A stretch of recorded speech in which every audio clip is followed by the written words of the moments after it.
Bem-vindos ao podcast Água do Jornal Água e Ambiente, relativo ao mês de março. Vamos conversar sobre os dados publicados neste mês no relatório anual dos Serviços de Água e Resíduos em Portugal, o RASARP, mas iniciaremos a nossa conversa com a estratégia Água que Une, apresentada recentemente pelo Governo.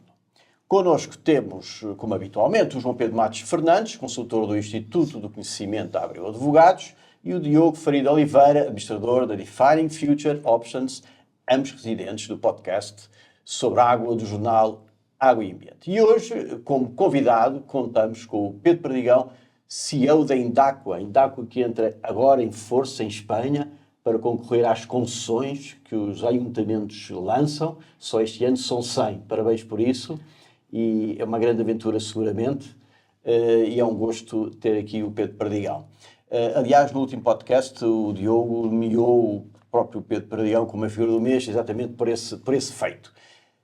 Vamos então à estratégia Água que Une. Foi apresentada em Coimbra pelo Governo e contempla 5 mil milhões de euros de investimento até 2030, além de um segundo ciclo para 2030-2040.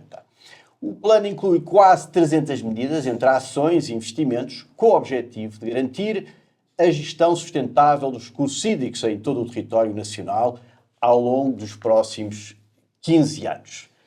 E vamos a isto, vamos ao plano, a Água que Une. Onde é que identificas virtudes, limitações desta estratégia? O que é que pensaste sobre o assunto? Muito obrigado. Começar por cumprimentar o Pedro. Seja muito bem-vindo. Muito boa sorte para os negócios em Espanha e para os negócios em Portugal também.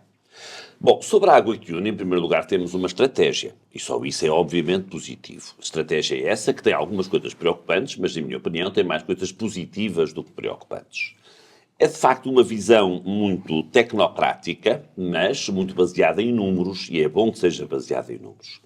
Eu recordo, como eu costumo dizer, na minha gerência anterior, olhando para os planos de bacia hidrográfica, eles não tinham um número, os planos de bacia hidrográfica, e encomendámos um trabalho, recordo bem, ao Rodrigo Oliveira, no sentido de perceber por bacia e por subbacia quais eram as disponibilidades e quais eram os usos. Os dois números primeiros do Água que Une são números que me preocupam, confesso. Isso não toda a estratégia, mas podem, de facto, condicionar essa mesma estratégia. Em primeiro lugar, eu acho que há muito otimismo quando se diz que só vamos ter menos 6% de chuva até 2040. Não é o que tem verificado no passado. Andamos a perder 1% do recurso ao ano e, portanto, acho que há aqui algum otimismo. Mas, sobretudo, é com muita preocupação que eu vejo a expectativa de até esse mesmo ano, 2040, os consumos aumentarem em 26%. Eu aí cito o velho prefeito de Curitiba, chamado Jaime Lerner, que dizia que tendência não é destino. E espero que não seja. Imagino que este crescimento de 26% seja a projeção da tendência, mas não me parece que tenhamos água para tanto. E por isso devemos, dentro desta estratégia, fazer para com que se não cumpra esta mesma perspectiva. Repito, a estratégia tem coisas muito positivas. Não há transvasos, se há são marginais. Portanto, aquela ideia inicial dos transvasos foi completamente erradicada daquilo que é o documento final. Há, de facto, coisas positivas, concretas, como, por exemplo, gerir de forma integrada SINs. SINs têm, de facto, um conjunto de projetos industriais que vão ser consumidores de muitos recursos e também do recurso à água, e é essencial haver uma gestão integrada. Através das águas de Santo André? Neste caso, mas que não fosse, acho que era fundamental que isso acontecesse. Há coisas muito preocupantes. Aumentar para o dobro o regadio no Tejo é, de facto, se quiserem, a coisa que mais me preocupa. Daquelas que são objetivadas na estratégia, há outras que ainda não são e me preocupam também, mas temos mais tempo para isso, para o discutir, para o fazer ou não fazer. De facto, duplicar o regadio no Tejo parece-me uma insensatez. Ainda que veja com muito bons olhos a ideia de estender o modelo da EDIA ao regadio público, seja no Tejo, seja no Mondego. Nem sei se não deveria ser uma EDIA tipo umas águas de Portugal. Mas, enfim, também o texto não diz que não será. Mas acho que é, de facto, muito importante. A EDIA trouxe um conhecimento muito relevante a este setor e é fundamental poder partilhá-lo noutras zonas do país. Há, de facto, algumas coisas que estão ainda por objetivar e que me trazem algumas preocupações, nomeadamente o que diz respeito às barragens. Embora eu sinta que a estratégia é melhor do que aquilo que foi comunicado, embora quando fosse comunicado estivesse quase apresentadas as, salvo erro, 16 novas barragens 14. como uma coisa, 14 novas barragens Algumas como uma estão em coisa estudo. positiva. Algumas estão Bom, em estudo. eu direi que todas elas estão em estudo. Todas elas estão em estudo. Está-me a escapar uma que se calhar está mais do que em estudo. E é aqui que eu acho que nós devemos ir muito devagar. Isto é, foi apresentada uma estratégia como vamos armazenar água para termos água para todos. Eu não é isso que leio.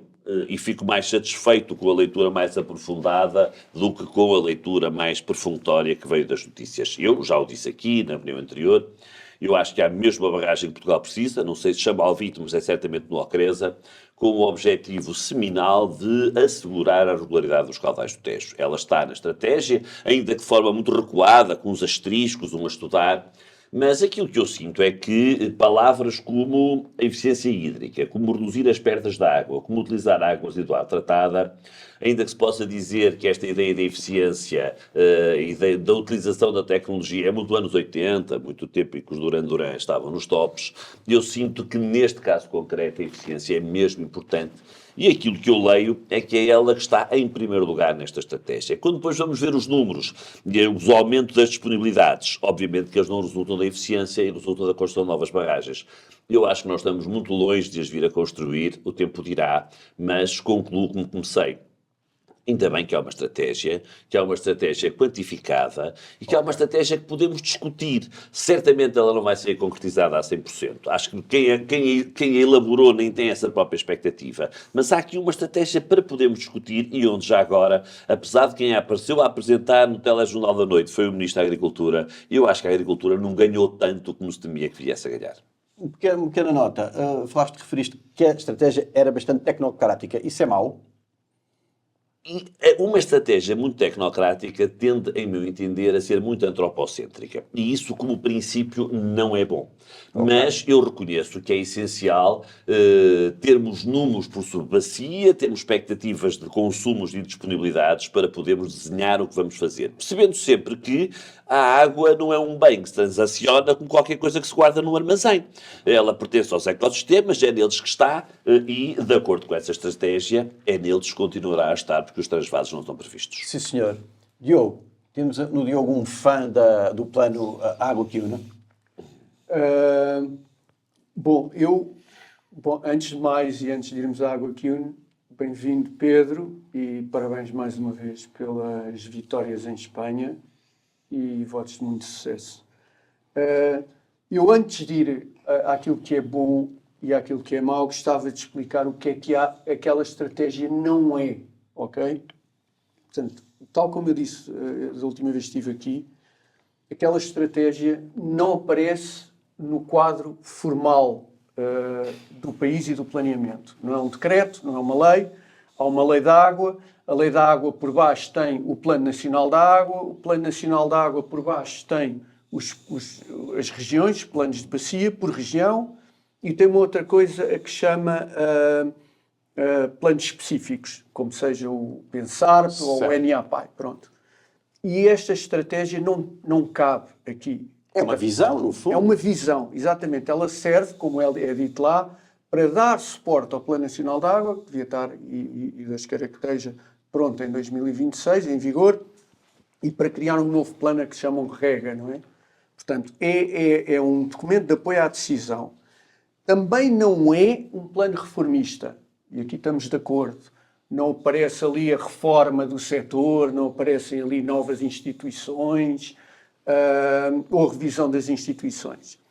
Aparece muito pontualmente uma nota à revisão do regime económico-financeiro dos recursos hídricos, leia-se à taxa de recursos hídricos, à TRH, e, portanto, dá ali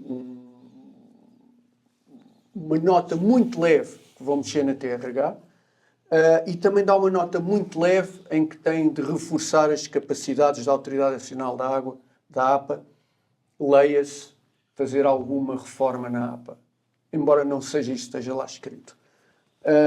Tem virtude de ser realmente um norte. Exatamente.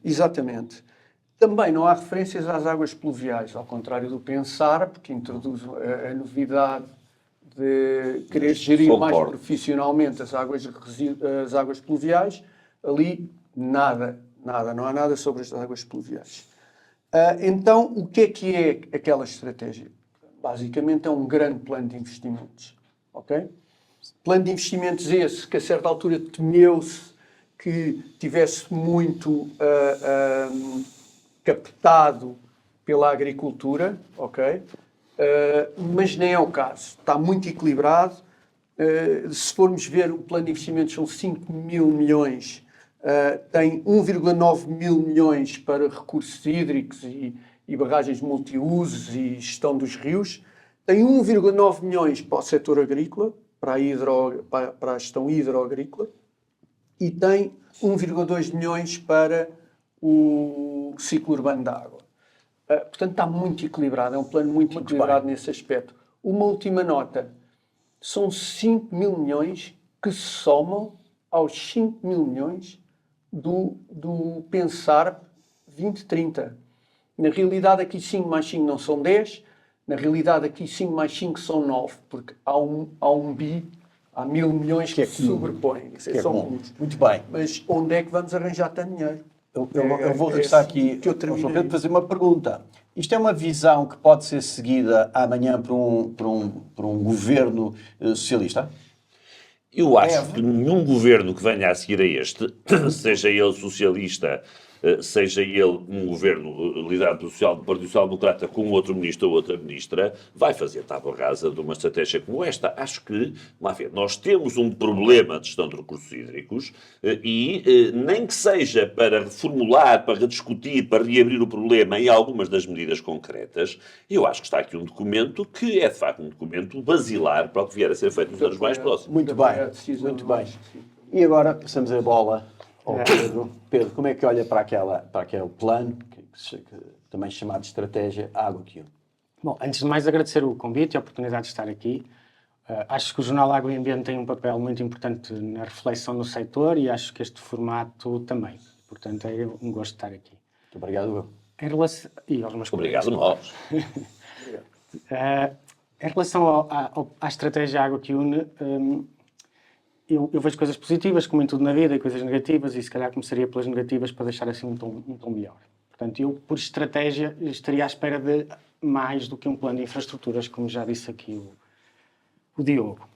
Estava à espera de algo sobre a governança, ou a administração, e sobre algo que é muito importante, que também é as tarifas. E, portanto, achar que não há um modelo económico e não referir nada que não seja levemente uma passagem sobre a TRH, acho que deixa uma estratégia limitada a um plano de infraestruturas. Como plano de infraestruturas, eu confesso que o meu conhecimento está muito limitado ao ciclo urbano da água e eu faria só aqui alguns comentários muito breves. Tenho a sensação de que andamos um pouco com as barragens para trás e para a frente. É uma sina infraestrutural que existe neste país, que há barragens que são paradas e depois são outra vez arrancadas e, portanto, muitas vezes isso há 50 anos que está previsto fazer uma barragem, já esteve previsto e deixou de estar previsto umas 10 vezes. Acho que há um erro estratégico nas origens da água para o ciclo urbano, que já acontece há muito tempo, que é uma centralização excessiva que é protagonizada pelas Águas de Portugal. Portanto, estamos a desativar origens de água mais próximas do interior e a cotas mais elevadas e a centralizar a produção, o que depois implica custos energéticos elevadíssimos para levar a água a essas populações.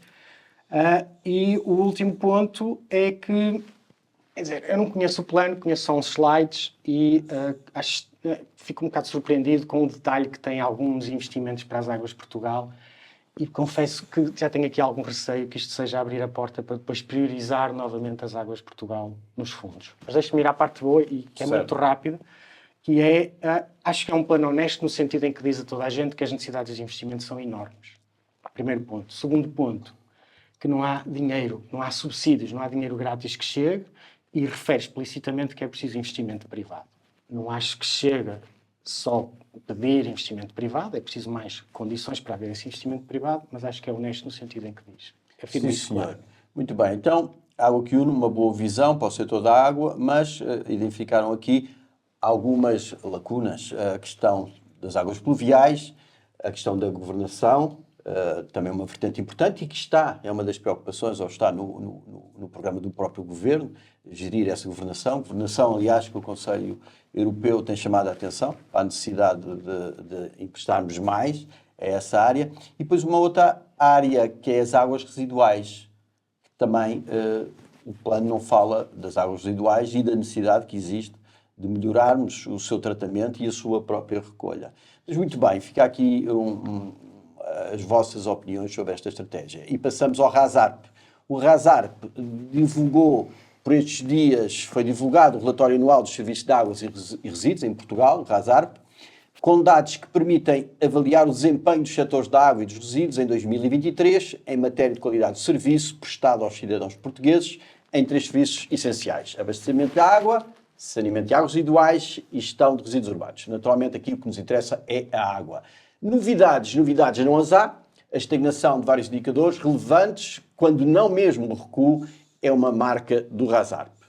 Ora bem, temos combinado, vão identificar 2 indicadores que entendam particularmente relevantes a propósito deste RASARP colocado, disponibilizado pela ERSAR, dados que são relativos ao ano 2023. Vou começar então pelo Diogo. Diogo, que 2 indicadores é que destacarias? Ok, muito obrigado. O primeiro que eu ia destacar é a água não faturada. Provavelmente, não sei se o Pedro também irá por aí, mas com alguns dados que eu acho que são curiosos e que vale a pena perceber. Entre 2011 e 2021... Mas agora são 27% de água não faturada, certo? Sim, estamos a falar em 26,9%, portanto. Pronto, 27%. Só para situarmos. Em 10 anos, portanto, entre 2011 e 2021, houve uma redução de água não faturada de 2%. Estávamos mais ou menos nos 30% e em 2021 nos 28,8%, ok? E agora subiu ligeiramente. Em 3 anos, reduz em percentagem outros 2%. Portanto, aquilo que reduziu em 10 anos, reduziu agora em 3 anos. E há aqui um ano-chave, que é o ano 2022, em que, de facto, há uma redução grande. Portanto, 2019 estávamos com 28,8% de água não faturada, 2021 com 28,8%, exatamente o mesmo número, e de repente há uma queda para 27,1% e agora uma nova queda em percentagem para 26,9%. É difícil de perceber porquê. Em primeiro lugar, porque não há uma monitorização como houve do plano estratégico. Na altura era um grupo de apoio à gestão do plano estratégico, ao qual eu presidi, mas que, ao monitorizar, percebia a relação da causa e efeito. Isso não é resultado da falta de reabilitação, da falta de manutenção? Pode ser de várias coisas. Eu levanto aqui um véu para uma delas. É que o PO-SEUR abriu uma candidatura em 2020 para redução de perdas, ao qual alocou 31 milhões a fundo perdido, os quais, alavancados com os fundos próprios, deu um investimento superior a 60 milhões. Não há monitorização e, portanto, eu não posso dizer, bom, aquele ano de 2022 é o resultado do sucesso ou não desta política de redução que foi colocada a nível nacional. Deve ter sido. Não sabemos, porque não estamos a monitorizar.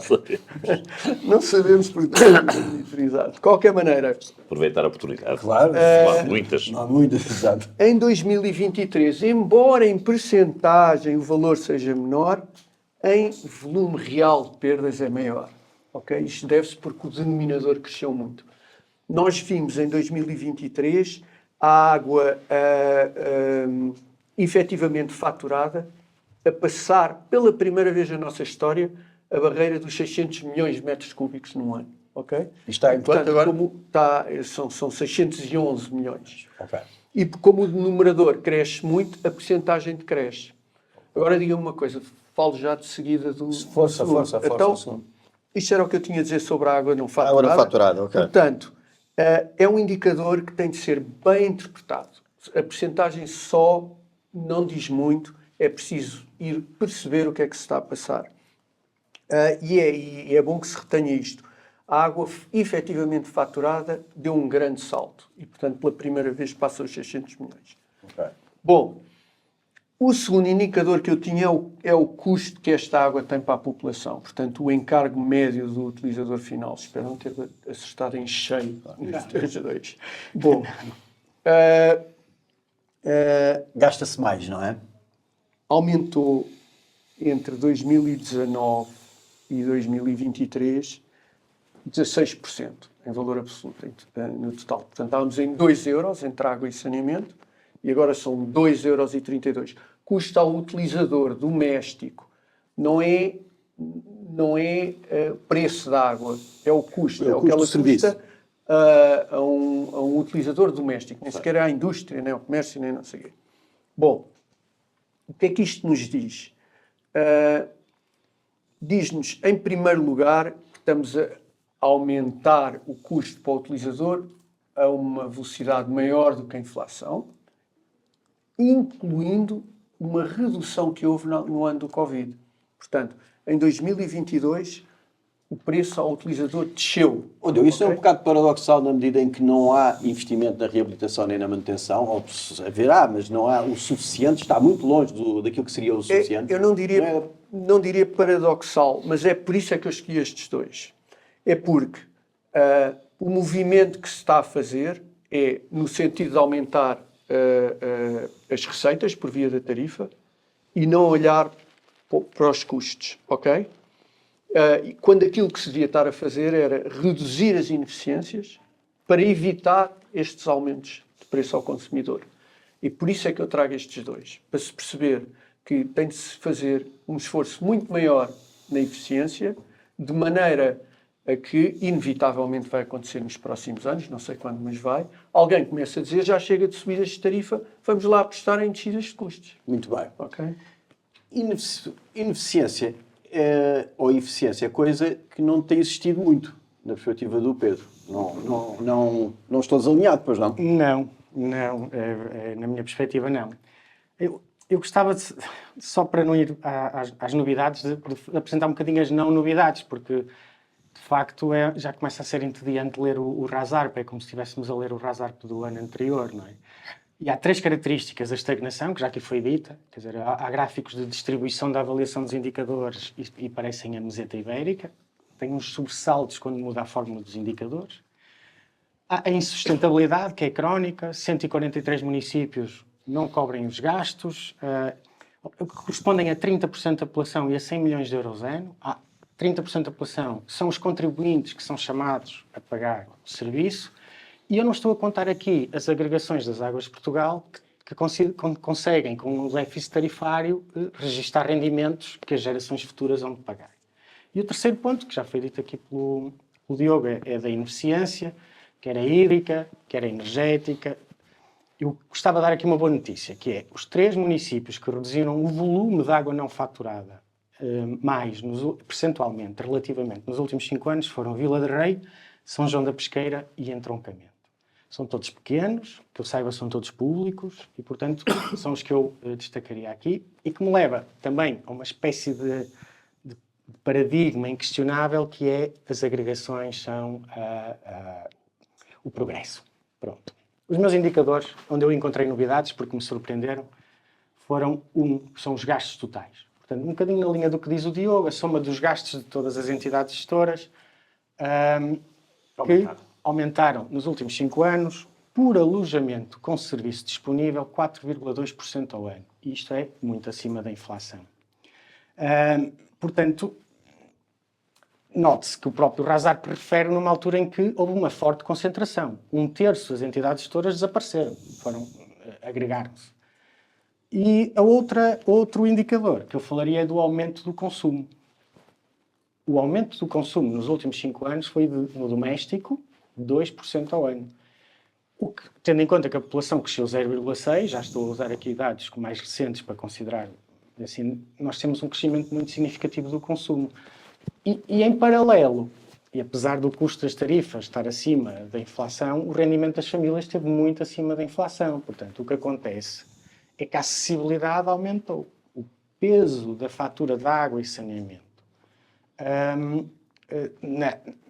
face ao orçamento familiar, passou de 0,7% há 5 anos para 0,6%.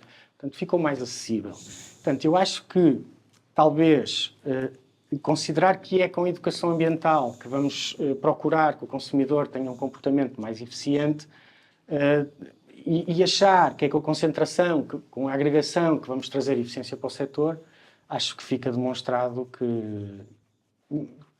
não estão a resultar. Ok.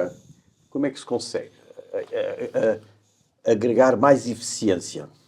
Já lá vou, mas queria começar por responder à pergunta básica. Ok. E dizer, de facto, concordo com o Pedro quando ele diz que este relatório é extraordinariamente parecido com o do ano anterior, por sua vez era parecido com o ano anterior, e porque aquilo parece uma aquelas últimas orações do terço, que é Salve a Rainha, não é? Que falava no Vale de Lágrimas, é tudo uma coisa tão triste, e eu fui à procura de 2 indicadores positivos. Tive que me esforçar, mas encontrei 2 indicadores onde a evolução, num caso, é muito positiva e no outro, onde a manutenção é também, por si só, um fator positivo. O primeiro é o índice do conhecimento infraestrutural, onde há, de facto, um aumento muito grande. Estamos a falar em 4 anos, passar de 141 para 152, o ótimo são os 200, e onde, isto na baixa, e na alta dá a volta dos 170 e não evoluiu, ou seja, uma grande aproximação da baixa à alta, ainda com uma diferença, mas a diferença também resulta das muito mais entidades que há na baixa, de serem redes muito mais antigas, em média, no caso da baixa, e eu acho que isto é muito importante. É essencial conhecer para poder agir, é essencial conhecer para tomar decisões. Imagino que o POCUD, com de facto também o apoio que fez ao levantamento do cadastro, tenha tido aqui um papel importante, mas sobretudo acho que é importante que os gestores percebam que este é mesmo o caminho e é o primeiro passo que terão que saber de dar ao lado das urgências, porque as urgências são sempre as urgências. O segundo é o índice de água segura. Quando em 2019 já tínhamos 99,58% de água segura, temos conseguido ainda aumentar, chegando a 99,72%. Isto é um bem de que nós dispomos, relevantíssimo para a saúde pública dos portugueses e que nem sempre sabemos destacar. 100%, 99,72% da água que bebemos da torneira, distribuídas por um número tão elevado de entidades gestoras, que, em minha opinião, são muitas, é de facto um indicador muito positivo e que importa sublinhar. A escala nas agregações tem, em minha opinião, um fator muito positivo. É óbvio que tudo tem limitações. Se não houvesse limitações à gestão decorrentes da própria escala, no limite não havia multinacionais, não havia Volkswagen. A Volkswagen lá na Alemanha ia estendendo a fábrica, estendendo a fábrica, estendendo a fábrica para fazer os carros todos. E óbvio que isto não é assim. Não é assim porque há manifestamente limites à gestão. Mas eu estou por limites de tamanho, em grandeza, mas há também limiares mínimos onde nós só conseguimos grandes saltos se fizermos um investimento que nos obriga a aumentar muitas tarifas. Eu não vou discutir, nem sei, nem tenho informação, os 3 casos que o Pedro indicou, não vou discutir, isto é, fico contente com os exemplos que ele nos traz. Mas eu acho que isso não prova o contrário. Dito de outra forma, as agregações não são o alfa e o ômega para resolver nada. As agregações, em minha opinião, são uma grande oportunidade para que os privados possam ter aqui contratos de gestão que não têm nada que ser municipais, podem ser municipais, mas podem ser multimunicipais, e, sobretudo, em municípios dispersos, em que a população dispersa, com áreas grandes, e com pouca gente, eu não encontro forma de ser eficiente e de praticar tarifas justas se não, de uma maneira geral, aumentarmos a escala da gestão. Deixe-me só acrescentar em relação a isto das agregações que a Indáqua não é mais do que uma agregação. Se a Indáqua tivesse ficado por FAF ou por Santir só, não conseguiria ter a fantástica equipa que tem, nem ganhar o conhecimento e a escala para, por exemplo, meter um ERP da SAP ou o que fosse, em Santir só ou em Trofa. Na realidade, aquilo que vocês estão a fazer em Espanha não é mais do que ganhar escala. Uma coisa é ir à Espanha ganhar uma concessão de 4 mil ou 10 mil habitantes. Outra é ir à Espanha ganhar 11 concessões ou 20, ou sei lá, ainda mais do que 20. Diogo, mas o RASAP diz que o número de entidades gestoras diminuiu por causa das agregações. Por causa das agregações, mas gastou-se mais. Como é que se explica Mas o gasto não está... Bom, para já existe uma coisa que se chama custos de transferência. Quando se tem 11 municípios, não se pode investir 11 vezes, por exemplo, num SAP, para meter um bom sistema de gestão interna. SAP é o sistema de gestão empresarial, não é? 11 vezes. E, portanto, há custos que não se têm. Quando se muda para uma entidade maior, estes custos aparecem. Eu preciso de um bom sistema de gestão de clientes, preciso de um bom sistema de gestão empresarial, etc. Faturação. Chamam-se custos de transição. Ou seja, ok? então, será uma primeira fase, os custos aumentam. Aumentam. Concorda, Pedro? Sim, aumentam, eu diria, naquelas funções de suporte ou de back-office, que são funções que nem sequer existiam. Claro. E há novos custos. Certo. Então isso pode explicar o aumento dos custos que se registra no radar? Isso pode explicar, não se podem apresentar as agregações como uma ferramenta para reduzir os custos. Quer dizer, não, pode ser ou não ser. Eu não sou a favor, nem sou contra. Digamos assim, depende. A resposta é mesmo depende. Mas não é por aí. Repare, eu tinha 11 armazéns, se tivesse 11 municípios, que foi o exemplo que eu dei. Tinha 11 armazéns, deixo de ter 11 armazéns, provavelmente passo para 3 ou 4. Tinha 11 direções enfim, de recursos humanos, de contabilidade, etc., que todas elas reduzem. Eu acho que o problema do aumento dos custos é, como disse o Pedro, e bem, São os custos iniciais, no fundo. é endémico, porque o nosso setor está a gerir num regime de aquilo que se chama cost plus, que é vou ver o orçamento anterior, meto-lhe mais um bocadinho em cima e vou gerir o orçamento do ano a seguir. E é assim que eu vou gerindo. Ver o que gastei para trás, meter lá mais uns pozinhos e fazer o mesmo no ano a seguir.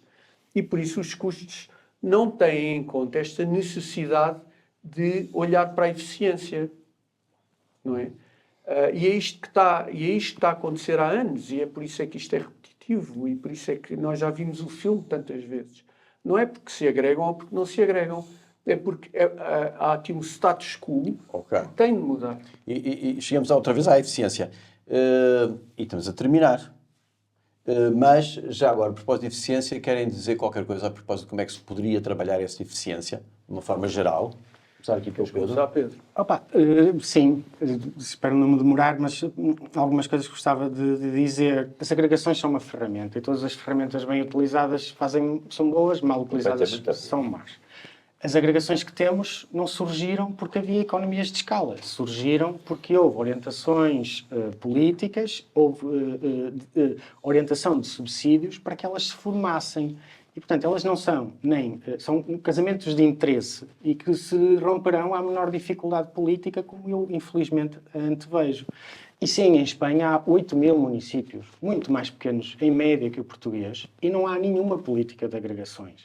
As eficiências surgem com concessões a privados, no caso. Isto tem de ser mais do que ou até, estamos de acordo. com certeza. Porque elas são pequeninas. Com certeza. Portanto, Mas o modelo, a questão é, o que incentiva a eficiência? E o que nós temos em Portugal é um modelo em que as tarifas, a grande maioria das entidades gestoras, as tarifas pagam os custos, sejam eles quais forem, que os subsídios não pagam, o contribuinte não paga e as gerações futuras não pagam.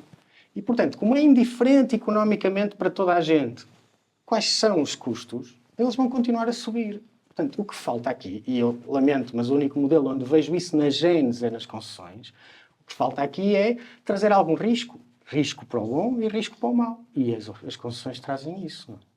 Certo. João Pedro, eficiência. Como é que se começa por dizer que há uma ideia que não podia ficar, em minha opinião, deste programa, é que as agregações são responsáveis por qualquer pioria no setor. Não são de todo em todo. Não tenho grandes dúvidas de que há modelos diferentes que podem conduzir a bons e a maus resultados. Não tenho preconceito nenhum contra as concessões.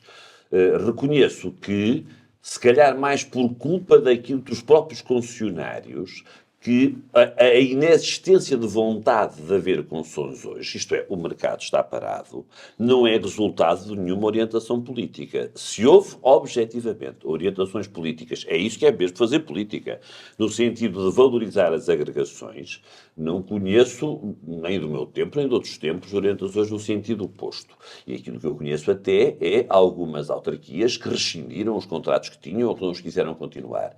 Isto dito, não tenho dúvidas algumas da possibilidade que os privados têm, num tempo em que também está muito mais equilibrado o poder de negociação entre o público e o privado, em fazer, de facto, melhores contratos de gestão ou de concessão. E por isso é que eu acho mesmo que as agregações são, mesmo sabendo que há alguns contratos de concessão em municípios de pequena dimensão em Portugal, mas são muito poucos, contam-se pelos dedos de uma mão, são uma excelente oportunidade para que os privados, que, usando a expressão do Diogo, que pareceu muito feliz, já se agregaram ainda que de outra forma, no sentido em que têm experiências diferentes e crescem com essa mesma diferença de experiências, poderem vir a desempenhar um papel muito importante na gestão. Sim, senhor. Diogo, não seria necessário sublinhar a questão da eficiência e não tanto o formato de agregações? Eu acho que o que tem de mudar mesmo é o paradigma, o status quo atual tem de mudar.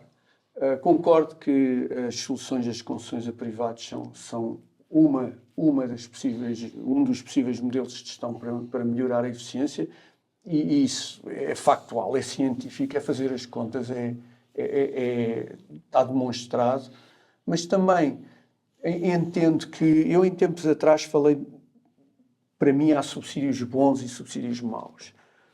Acabar com esta subsidiação, que é despejar dinheiro nas entidades, onde já está provado que o dinheiro não traz impacto às pessoas.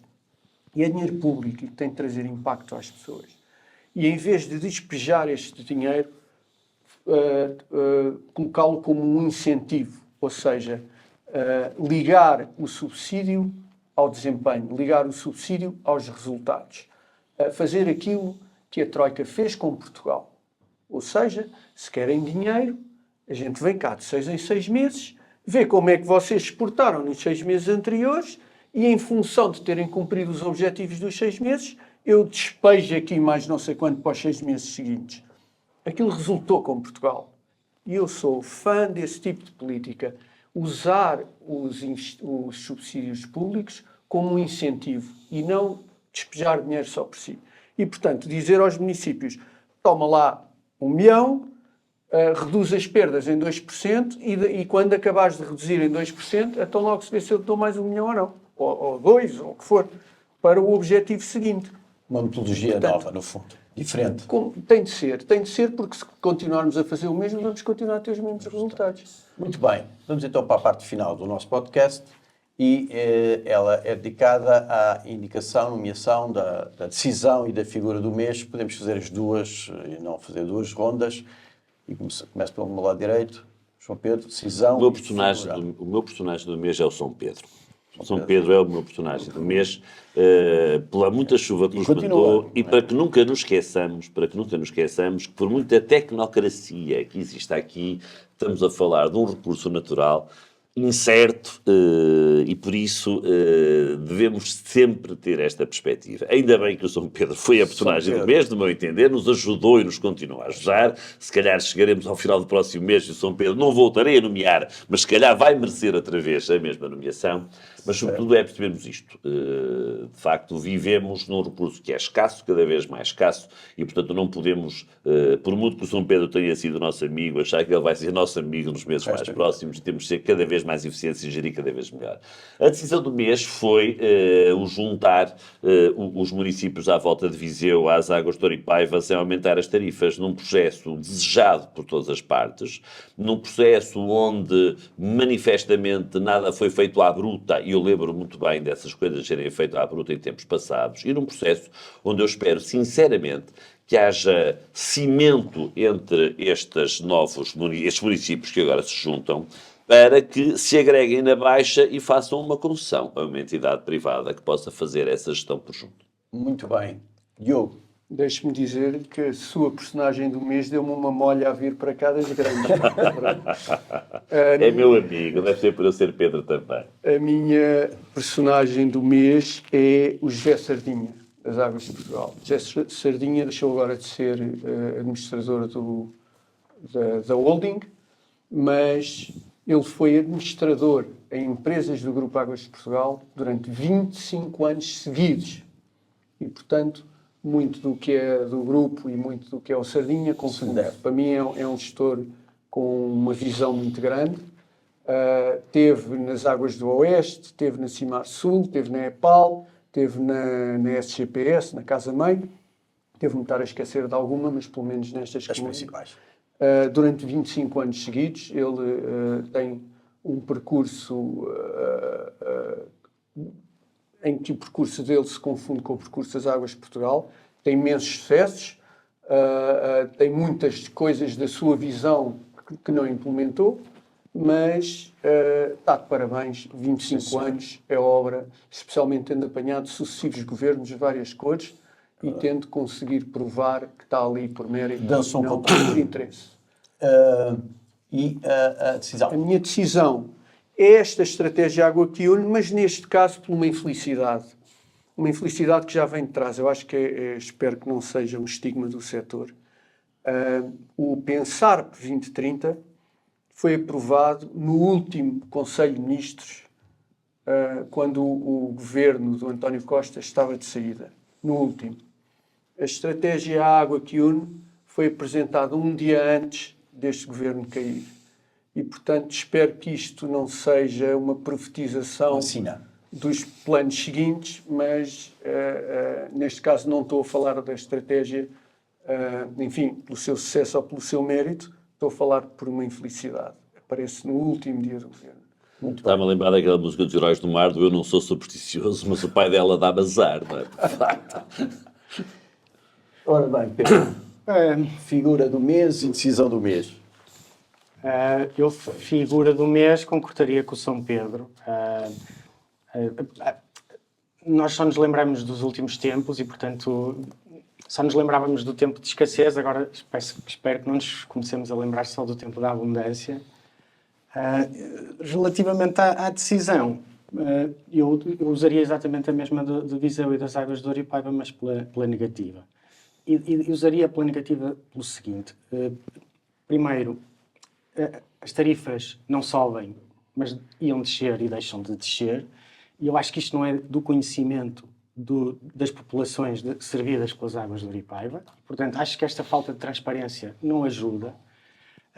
E acredito que até houvesse essa solidariedade para com os municípios à volta de Viseu. Acho que, tecnicamente, não percebo o sentido a não ser de que tenha a tarifa mais baixa, de integrar, não nas águas de Douro e Paiva, mas integrar nas águas do Norte. Penso que a única opção é pela tarifa, porque em termos técnicos, em termos do próprio sistema em si, acho que não podemos estar a defender que devemos reduzir o consumo energético, a pegada carbónica, e estar a pôr um cenário que implica levar água do Rio Douro até Viseu. Muito bem. Eu lembro que temos no nosso portal um artigo sobre os dados do RASARP, com comentários do professor João Levi, a propósito do abastecimento da água, com comentários também do professor José Saldanha Matos, a propósito da gestão de águas residuais, e também comentários, isto a propósito agora dos resíduos, do engenheiro João Pedro Rodrigues, que também comenta alguns dados do RASARP. Quem está interessado nesta temática pode no portal encontrar mais informação.